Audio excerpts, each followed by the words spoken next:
Bon, je m'excuse pour le vent qu'il y a dans cette vidéo, mais j'ai pas ma tête 4 aujourd'hui. Salut, aujourd'hui je vais vous parler d'objectifs que je vous conseille pour débuter la photographie.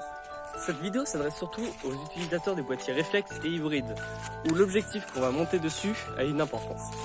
Chez beaucoup de marques, quand on va acheter un appareil photo, on va avoir de fourni un objectif de kit. Habituellement c'est un 18-55 ou un 16-50 le plus souvent. Alors pour débuter, c'est une très bonne optique, que ce soit en photo ou en vidéo, elle va faire largement l'affaire au début pour commencer à vous amuser. Mais dès que vous allez vouloir progresser, vous allez commencer à sentir la limite de ce 50 mm qui est quand même une focale assez large, et également la limite de l'optique en elle-même. Et alors là, je vais vous conseiller du coup d'investir dans une longue focale plutôt d'entrée de gamme, style 75-300 ou 70-300 mm de la monture de votre appareil photo. Ce qui va vous permettre de commencer à essayer la photo animalière, la photo sportive et même un peu de photo portrait. Même si ça va pas régler le problème qu'on peut se poser avec l'ouverture de notre caméra, ça va déjà venir ouvrir plein de possibilités qui va vous permettre de progresser et de vous amuser surtout.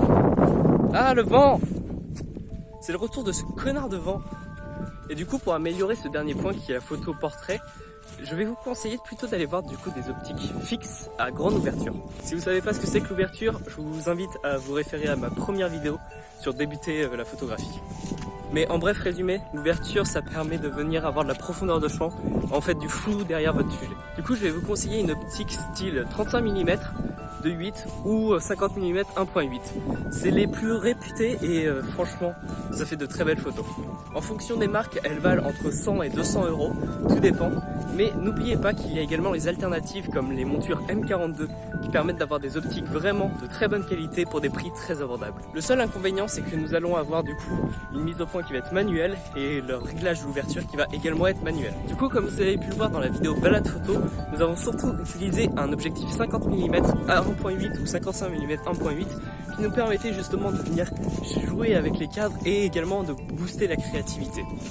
Car vu qu'on a la contrainte de la focale qui va être présente, on va vouloir essayer de trouver de nouveaux cadres, de nouveaux angles pour pouvoir mettre en valeur notre sujet tout en restant avec cette focale. Donc en résumé, si vous voulez progresser en photo, je vais vous conseiller d'abord d'investir dans de nouveaux objectifs avant de réfléchir à un nouveau boîtier. Bien sûr, à un moment, on va peut-être être limité par le boîtier, il faudra peut-être investir sur un nouveau, mais pour l'instant, c'est pas encore la priorité. Bref, sur ce, on a fait à peu près le tour. Je vous dis à la semaine prochaine pour une nouvelle vidéo. Amusez-vous et ciao!